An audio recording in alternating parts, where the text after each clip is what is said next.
Good morning, guys. How are you all doing? I want to say this is approximately 10 days until the election. That sounds about right. This is just a quick one this morning before I go off to work, but I wanted to touch on the Tory betting scandal again, because I think in the last stream that I did, whatever that was, I said something to the effect of, um, I imagine that unless unless the story develops and we hear about more people involved in it, then I imagine it will fade its way out of the news cycle, which was, in retrospect, not the most not the most accurate prediction to make. Because sure enough, if indeed there wasn't any further revelations about it, it probably would have faded out of the news cycle. But obviously that hasn't been the case. The story continues to roll on, and it's expanding a bit like the universe after the Big Bang or something like that. So I'm going to share this with you briefly, just to sort of bring us up to speed with what's going on with this, because it's a story that's not going away, because we are getting further developments with it pretty much day on day at this point. The gambling regulators' inquiries into bets placed on the timing of the general election involve more people than those publicly named so far. Other people linked to the Conservative Party or the government are being looked into by the Gambling Commission. Um, the Commission itself has at no point named any of those it is taking a look at, nor said how many. The BBC had previously reported that 4 Conservative officials, including 2 election candidates, were being looked into. So they've since expanded their search to be involving basically anyone who's placed a £20 bet on a July election or more. So it's a big net that they're throwing out there to try and see how many people are involved. But obviously, from the number of people so far thought to be involved, they're going, wow, okay, this could be pretty widespread. Pat McFadden, the party's this is Labour. Pat McFadden, the party's national campaign coordinator, has written to the chief executive of the Gambling Commission, Andrew Rhodes, to argue it is in the public interest that the Gambling Commission makes public the names of other figures you're investigating relating to this matter. There will be particular interest in whether any government ministers bet on the date of the election before it was called.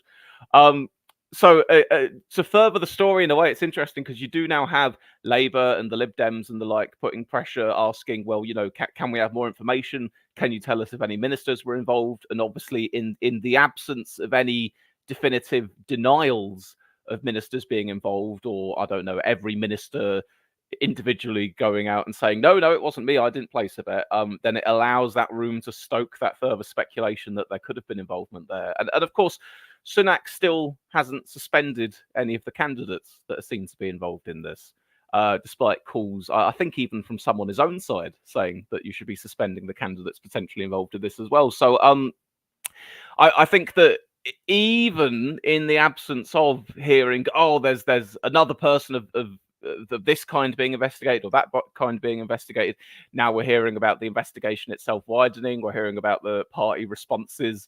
And like I say, people on Sunak's own side calling for him to do more about it. So it's a story that's not going away. And what I'm hearing as well is that it's beginning to have that infamous cut through that we hear so much about. Basically, that in focus groups and things where they're talking to the voters and stuff, that this is one of the things that's coming up that people are hearing about now. Not necessarily, policy announcements or whatever, but no, it's the it's the betting scandal. And the problem with the betting scandal is, if you think about the such a low trusted politicians that we have at large in the country already, and if you think about the overall mood of the country, specifically anti-Tory, anti-politician, after everything that's happened in the last few years, this truly is the icing on the cake. I feel like we're running out of metaphors to describe how bad things can get worse for Sunak and the Tories in the run up to them being ousted from office, because it seems like we hit a new peak almost of, oh my god, it couldn't get any worse than that. So Sunak leaving D-Day early, oh my goodness, oh what an absolute own goal. How could it get any worse than that? Oh well, a couple of weeks later, that betting scandal story erupts and starts pulling in more and more figures from the Conservative Party, and with less than 2 weeks, like a week and a half to go into election day, there's every chance that this will still be in the news cycle in one form or another by the time people go out to the polls. And it just really doesn't help them, does it? I don't say that with so much of a sympathetic But I've got sympathy, I suppose, for like Tory, Tory members, Tory campaigners and canvassers, and people who aren't, they don't really have any control over what the people at the top of the party are doing. They're out doing their own thing, trying to campaign for their own political beliefs, and they're not being helped in their endeavours, are they? They're really not. Given that I think it's not as if you can trade off of necessarily the record of the party or indeed the record of Rishi Sunak or any of the rest of it. The best you can sort of say to people at this point is, oh, look, I know that we've fucked up a lot lately, but you don't want Labour to get in by too large a majority, and Sunak won't be here forever, and we'll sort things out. We'll right the ship again, and it'll all be fine. But it doesn't help them in any of that, does it? I'll tell you who it does help. Helps reform, I imagine. Pretty much anything that hurts the Tories helps reform and Labour by proxy, I suppose. But Farage's riding his wave of anti-establishment, anti-Tory, or they've let us down, you can't trust them, blah blah blah. That feeds into it very nicely. Indeed, it feeds into Labour and Reform, because both of them are sort of pushing the change message in this election, aren't they? And the question is, change from what?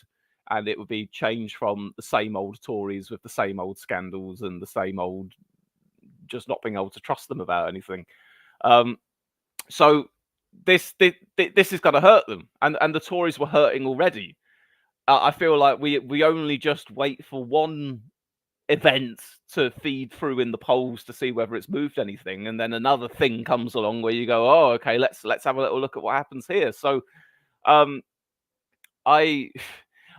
don't know how. I often go to the phrase of saying, oh, well, I don't know whose minds it will change, but maybe if there was anyone on the fence, then maybe they won't be voting Tory now, or maybe if they were going to vote Tory now, they'll stay home or whatever. But I feel like I've said this in response to quite a few things that have happened. I don't know how many of these potential voters are actually left at this point, but surely we're getting to the point now where we're beginning to scrape the barrel almost. That I think you'd need to get Sunak to come on stage and I don't know, defecate in his own hands or something to really push the dial much lower than it's going to end up. Yeah, it's just it's not a good time for them, is it? So yeah, that's what I wanted to do basically. Just as I've become increasingly aware of the fact that this story really does have legs, and it's not going to be going away. I thought I'd just come talk about that briefly this morning, just to sort of correct the position that I said in the previous stream, which was, oh, well, it'll probably fade out the news cycle unless any more happens with it. Well, surprise, surprise, it appears more is happening with it, whether it's further announcements of the investigation being expanded, or whether it's opposition parties stoking the fire and asking for confirmations or denials, whether this politician or that politician might be involved in it and all the rest of it.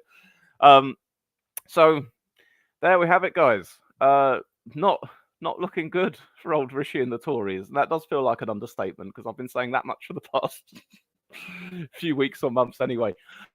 So let me see. With the amount of time that we have left here, as I've said to you, at some point we are going to be looking at Reform's manifesto, aka the contract with the people, aka we know that we're going to end up as an opposition party and not the government, so we can. Oh, I'm very sorry. There's a very loud vehicle that's just gone by the house there, and I can't hear myself think at the moment. Is it gone? It's gone. I don't know if you could hear it at all. But yeah, the contract with the people, aka the manifesto, aka, well, look, we can just put any old thing on this document and it doesn't really matter, because it's more of a big poster advertising us than any kind of an actual project for government. Because Reform at best are expecting to maybe only get I don't know, a dozen seats or so, and they can, in a sense, all of the parties have questions over their costings and how realistic their plans are given the state of the economy and what they're likely to have to do when they get into power. Seems like Farage and friends have just gone, you know what? Fuck it. We'll just put any old appealing looking shit on this list, and it doesn't matter how much it will cost. What's that? We want to take everyone out of tax if they earn under 20 grand. Go on then, sure. put it in there. What's that?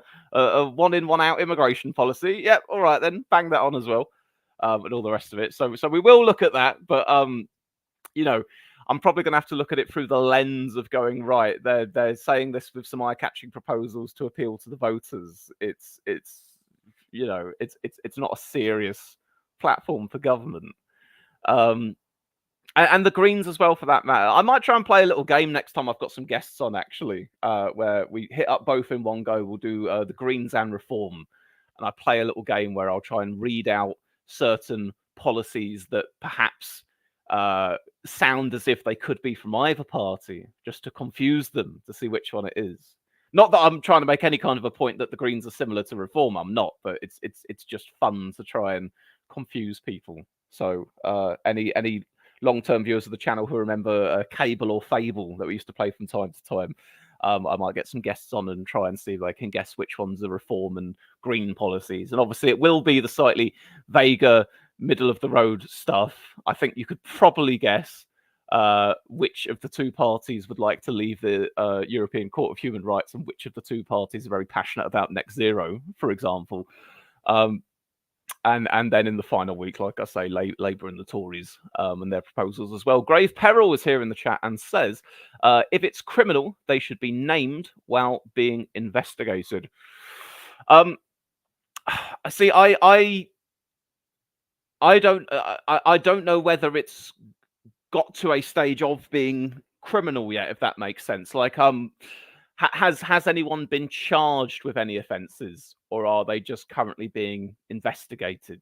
Is the question. I think that's maybe the distinction to make. If someone is charged with something that the police actually want to speak to them based off of the evidence that the Gambling Commission's put together, then I'd say fair enough. Yes, do name them publicly. But if we're still within that phase of it is just people being investigated, I say it's maybe not appropriate to name them. But maybe this is what Sunak's reluctant about in suspending people, though. That actually, if there are more people involved in this than we publicly are aware of at the moment, I think at this point in time it's 2 Tory candidates. But say if it were more of them, say if it were people higher up in the party or whatever else, and they've not been disclosed yet, then by Sunak then suspending whoever's being investigated at the moment, that then means that this additional knowledge of even more people being involved comes to the forefront, which wasn't there before. This is the problem with the sort of the fog of war in this situation. You simply don't know what's been going on. You only know the information that's come to light so far. It could be a great deal worse than it looks at the moment, but there's simply no way of knowing for as long as there's this big shroud put over everything. A few more comments here.